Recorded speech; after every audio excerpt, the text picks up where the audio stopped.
What's going on, everyone? AMG here. In this video, I'm going to be showing you guys a PowerPoint presentation on how to use Dragon Riders effectively. I will be also showing you guys some replays to help you kind of so that I can explain everything as we're going forward, right? And yeah, let's get straight into it here.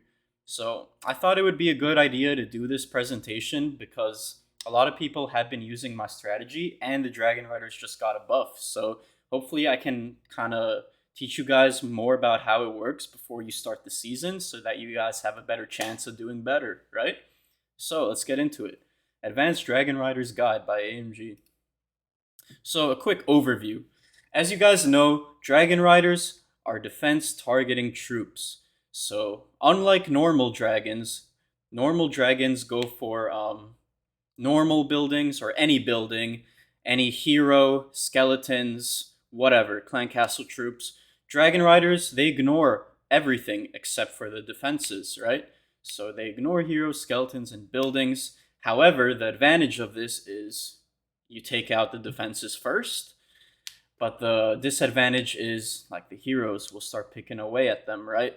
So the good thing about Dragon Riders is that they're quite easy to predict where they're gonna go, and that's why I love them so much, right? A very effective strategy if you're at least a Town Hall 13. So, how do you dominate? The number one and the most important thing is an effective Royal Champion charge, and I will show you guys a replay later as we get into it here. So, what you want to do is in a base, there are usually a few like spell towers, like rage towers, invis towers, and poison towers, which are surrounded by a lot of high value defenses like scatter shots, monoliths, ricochet cannons, multi archer towers, stuff like that. You want your RC to take those out. You want to use your invis spells, make certain defenses invisible so that your RC goes straight to where you want her to. If you can master this, you'll be able to 3-star a lot more often with Dragon Riders, okay? Next up, your minion prince is super important in this army. You have to have him. You can't have the king instead of him or anything else. You need the minion prince in there with the angry jelly so that he destroys those defending heroes and uses that dark orb to freeze everything up, right? Next up, a very important one is your Archer Queen, right? Your Archer Queen, she has a few key roles. Some of those roles are taking out air sweepers and air defenses, and also cleaning up the buildings on the outside. This is very important. And the probably the second most important thing is pathing. You want to deploy all your riders in a place where they're very unlikely to split up because they're strong in numbers and weak when isolated, okay? So that's like a little bit of an overview. I'll be telling you guys more as we keep going. And yeah, so this is the army composition. The link will be down below, so feel free to copy it. 12 Dragon Riders, 1 Dragon, 10 minions, 10 Invis spells, 1 Earthquake spell, and then in the Clan Castle, 2 Dragon Riders, 1 Balloon, 1 Invis spell. If you guys struggle with heroes, feel free to use a few normal dragons in your Clan Castle, and you can also use a few Headhunters as well if you really struggle with those heroes, right? So, equipment combos. So, in the past, I had the healer puppet instead of the action figure, but that is no longer the case. The action figure is the number one equipment you want for your queen besides the giant arrow. If you don't have it, you can use the healer puppet. And then for the minion prince, you want to use the dark orb, but you can also use the dark crown instead of the henchman puppet. Sorry, this is supposed to be here. But and then for the royal champion, if you don't have the rocket spear, you can use the haste vial. That's totally fine as well. But yeah, you guys. Next up, talking a little bit more about the RC charge, and I'll show you guys a replay when I finish this slide, so that you guys kind of have a better understanding of how this works here. So once again, this is the most important step when it comes to the attack. This makes or breaks your attack. I'm telling you guys, if you don't do a good RC charge, you're most likely going to fail, okay? So key concepts. Look for high value defenses. Like, as I like to say, guys, the spell towers usually have a bunch of like defenses nearby. So If you take them out, you'll probably take out a lot of really valuable defenses near them, like monoliths, multi-archer towers, air defenses, other stuff like that, right? So, very important, I'm sure you guys already know this, but when a building is quite low in health, just make it invisible. The aura from the electro boots should be enough to take it out. And if the RC has high health, it's okay for her to take some damage while she's using the rocket spear, or if she's in the core. If you think you'll be able to get more value like that. But you don't want to be too risky with it. You want her to stay alive above all, even if the value isn't too great. And then another important tip is once you drop that last invis spell, get straight into the other steps of the attack. You don't want to waste any time because sometimes you do get time fails with this army. So I'm gonna show you guys the previous video I made on this, because like I showed a few good bases which which could probably help you guys. So I'll be showing you guys how I did this charge here. Gonna mute this, right, so that here I'll probably make this full screen. So yeah, hopefully, hold on a second.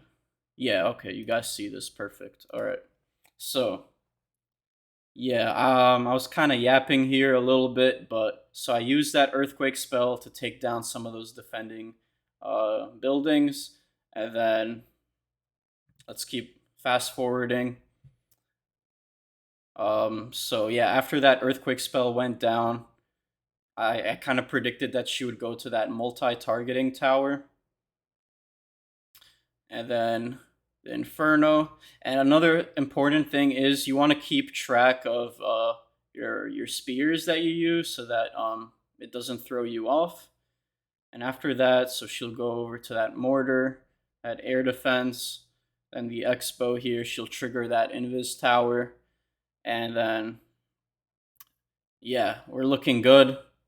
As you guys kind of notice, once a building is kind of low in health, I usually try and make it invisible so that the aura takes it out. So that Inferno I made invisible because that aura is probably going to take it out. And yeah, so we did take out one of those Invis tower sections, which really helped us out here. Then the Inferno will go down as well. And that's just a pretty average charge, guys. Not the best charge, but if you're able to take down one of those Invis towers, you're usually looking pretty good here. So yeah, let's see. Okay, so okay, yeah, let's go back to the presentation now. So yeah, hopefully, I know that wasn't the best way to explain it, but hopefully you guys understand. Next up, Archer Queen and Giant Arrow. So you have two main goals here. So you want to take out 2 air defenses if you can. If not, it's fine. You can go for air sweepers if you think that'll be easier. But a kind of very important thing about this is when you're using that giant arrow, you want your queen to be usually in a pretty safe area. So shoot the arrow in a place where there aren't too many defenses so that she can stay alive and take out more of those defenses and trash buildings on the side. Why is this important, you might ask? Why should I try keeping her alive? It's because she will help you not fail with time, right? The longer she's alive, the more buildings she takes out, and you probably won't have as many time fails, right? So let's keep it going here. Let's go back to the video. So as you guys saw, or didn't see, I used that giant arrow. I took down the air defense here, and then I triggered that Invis tower. And then once that Invis tower went down, I believe I deployed my Dragon Riders, yes, so that they go take out that Invis tower right away, this entire section, before that Invis tower respawns, right? So let's keep going here. Important notes that you guys should know before deploying the main army, okay? This is very important, you guys. Number 1, Clan Castle, right? So, after you finish your Royal Champion charge, and your giant arrow, you got to be careful to the clan castle. So take a quick look, see what's in the clan castle if the troops came out. If not, it's usually okay, but try and keep track of what's in there, right? So it could be ice golems, witches, super dragons, whatever, right? Furnaces, right? So if there's a super dragon there, your queen can usually take it out. However, you want your minion prince to take it out. So you want to deploy your army kind of close to that super dragon, wherever it may be, so that your minion prince can use that dark orb, slow it down, and so that your minion prince easily takes it out before it does too much damage to you, right? If there are witches in the clan castle, okay, I don't think they're too meta right now in the clan castle, but they still sometimes show up here. You want to try taking them out with your royal champion while you're doing the charge, if they end up coming out. However, if not, lure them away from your main army, so you can use the queen to do this, and you can also use your minion prince dark orb to slow the witches down, because you don't want the witches spawning too many skeletons, because your minion prince could get distracted, your archer queen could get distracted on them, so you want to try freezing them up if you can. The last one, if there are ice golems, make sure you use your main army far away from your queen, okay? I can't stress this enough, guys. This is very important. Why do I say this? If you use your queen too close to your army, it will lure all the ice golems towards your minion prince and your army.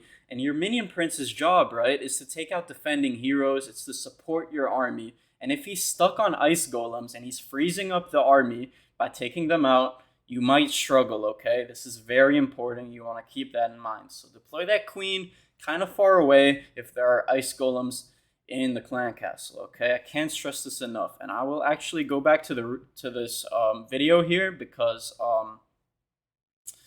what do you call it? This kind of happened here, okay? I didn't deploy the queen too far from my army, but I deployed her far enough to where the ice golems didn't really cause us too many problems. So let's fast forward. I think it was at 11:55. Yes. Okay, so let me show you guys what happened here. Ice golems in the clan castle, right? My queen is stuck on this storage. My minion prince is pretty far away from my queen, all right? So the ice golems will start moving towards the queen.